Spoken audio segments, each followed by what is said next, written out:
Hi friends, ఈరోజు మీకైతే cut work design ఏ విధంగా స్టిచ్చింగ్ చేసుకోవాలో ఈ వీడియోలో చూపిస్తాను. ఈ వీడియో చివరి వరకు అయితే చూడండి, ఎక్కడ స్కిప్ మాత్రం చేయకండి. సో ఫస్ట్ వచ్చేసి లైనింగ్ అయితే తీసుకోవాలి. దానిపైన బక్రం అనేది ఉంటుంది కదా, అదైతే ఒక సైడు షైనింగ్ లాగా, ఇంకొక సైడు ప్లెయిన్గా ఉంటుందన్నమాట. సో షైనింగ్ వైపు అయితే మనం లైనింగ్ సైడ్ పెట్టేసుకొని ఐరన్ తీసుకొని అతికించుకోవాలి. ఆ తర్వాత ఇంకా మెయిన్ క్లాత్ తీసేసుకొని మెయిన్ క్లాత్ రైట్ సైడ్ మన పైన వైపు ఉండేలాగా పెట్టేసుకొని, ఆ తర్వాత ఈ లైనింగ్ వచ్చేసి మెయిన్ క్లాత్ పైన పెట్టేసుకొని పిన్స్ అయితే పెట్టుకోండి. నేను వీడియోలో ఎలా పెట్టానో అలాగే పెట్టేసుకోండి. ఆ తర్వాత ఇంకా కట్ వర్క్ డిజైన్ అనేది ఉంది కదా, సో దాన్ని పక్కన నుంచి చివర్ల నుంచి అయితే మనం కుట్టడం అయితే స్టార్ట్ చేయాలన్నమాట. ఏమాత్రం బక్రం పైన అసలు పడకూడదు. సో నేను వీడియోలో ఎలా కుడుతున్నానో అదే విధంగా చూసుకుంటూ యాజ్ టీజ్ స్టిచ్చింగ్ అయితే చేయండి.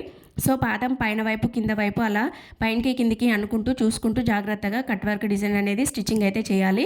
చేసిన తర్వాత ఇంకా ఎక్స్ట్రా క్లాత్ అనేది ఉంటుంది కదా, ఆ క్లాత్ మొత్తం అయితే కట్ చేయాలన్నమాట. సో నేను ఎలా కట్ చేస్తున్నానో మీరు కూడా చూసుకుంటూ అదే విధంగా కటింగ్ అయితే చేసేసుకోండి.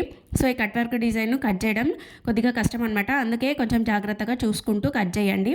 ఆ తర్వాత ఇంకా మూలలు కార్నర్స్ ఉంటుంది కదా, ఆ కార్నర్స్లో అయితే కత్తెరతో టక్స్ అయితే ఇచ్చుకోండి. మనం స్టిచ్ వేసిన పైన అస్సలు కట్ చేయకూడదు అనమాట, దాని పక్కల నుంచి కట్ చేయాలి.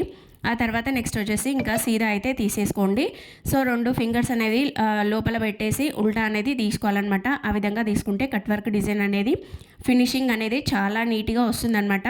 ఈ విధంగా తీసుకున్న తర్వాత కావాలంటే ఐరన్ కూడా చేసుకోవచ్చు. ఈ వీడియో నచ్చితే లైక్ చేయండి. Bye friends.